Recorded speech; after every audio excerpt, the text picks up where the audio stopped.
어쩜 이렇게 시간이 안 가는지 정말 버스 안에서 going 이불 속에서 going going은 언제나 너에게 going. Baik, di sini saya akan menjelaskan terkait proses komunikasi horizontal pada perusahaan Gojek. Nah, komunikasi horizontal di perusahaan Gojek terjadi yaitu antar karyawan atau departemen pada tingkat hierarki organisasi yang sama. Nah, jenis komunikasi ini penting untuk mengkoordinasikan tugas sehari-hari dan membina kerja tim. Misalnya, tim pemasaran Gojek dapat berkomunikasi dengan tim penjualan untuk menyelaraskan strategi promosi atau berbagai wawasan pelanggan. Perusahaan Gojek juga mempromosikan kolaborasi lintas fungsi melalui struktur organisasi, suku, dan juga regu. Nah, tim diorganisir berdasarkan tujuan bisnis tertentu dan juga terdiri dari individu-individu dari berbagai departemen. Dan juga pengaturan ini mendorong komunikasi terbuka, berbagi informasi, dan juga pemecahan masalah di berbagai fungsi. Baik, yang berikut kita akan menjelaskan terkait proses komunikasi vertikal pada perusahaan Gojek. Nah, komunikasi vertikal dalam konteks perusahaan Gojek mengacu pada aliran informasi dari puncak manajemen ke bawahan atau sebaliknya. Nah, proses komunikasi ini sangat penting untuk menjaga koordinasi, pengambilan keputusan yang efektif, dan juga penyebaran informasi secara tepat dan akurat ke seluruh organisasi. Dalam perusahaan Gojek terdapat beberapa tahapan dalam proses komunikasi vertikal. Nah, yang pertama di sini ada penempatan tujuan komunikasi. Manajemen puncak perusahaan Gojek menetapkan tujuan komunikasi yang jelas agar pesan yang disampaikan dapat diterima dengan baik oleh karyawan. Dan juga yang kedua ada pengkodean pesan, yang dimana pesan-pesan yang ingin disampaikan oleh manajemen puncak dikodekan dengan jelas agar tidak terjadi kesalahpahaman di tingkat bawahan.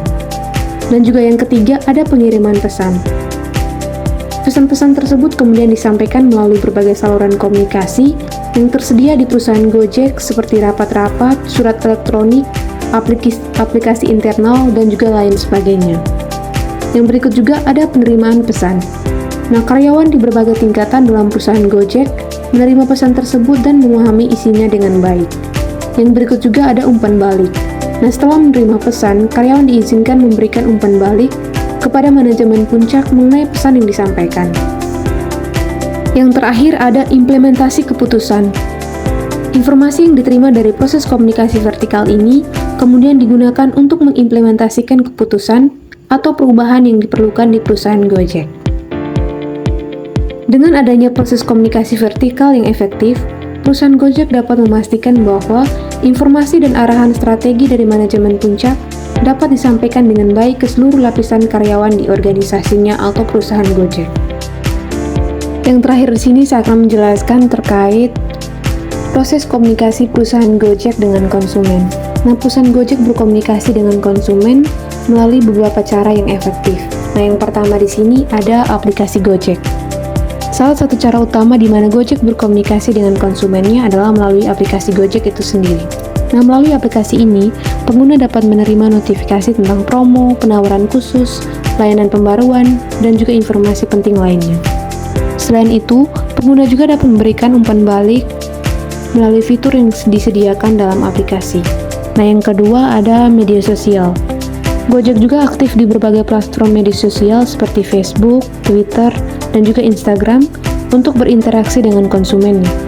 Mereka menggunakan media sosial ini untuk memberikan informasi terkini, menjawab pertanyaan pengguna, menyelesaikan keluhan, serta mempromosikan layanan dan acara-acara khusus. Yang ketiga ada layanan pelanggan. Gojek juga memiliki tim layanan pelanggan yang siap membantu konsumen dalam menyelesaikan masalah atau pertanyaan yang mereka miliki. Konsumen dapat menghubungi layanan pelanggan melalui telepon, email, atau live chat untuk mendapatkan bantuan langsung dari tim Gojek. Yang keempat ada blog dan juga newsletter. Nah, Gojek juga menggunakan blog resmi dan newsletter untuk berbagi terbaru seputar perusahaan, layanan informasi baru, tips penggunaan aplikasi, serta cerita sukses dari penggunaan Gojek lainnya. Yang kelima ada acara kampanye promosi. Nah, perusahaan ini juga sering mengadakan acara-acara promosi atau kampanye tertentu untuk berinteraksi langsung dengan konsumennya. Melalui acara-acara ini, Gojek tidak hanya memperkenalkan layanan, tetapi juga mendengarkan langsung umpan balik dari konsumen. Dengan menggunakan berbagai saluran komunikasi tersebut, Gojek dapat memastikan bahwa mereka tetap terhubung dengan konsumennya secara efektif dan juga efisien.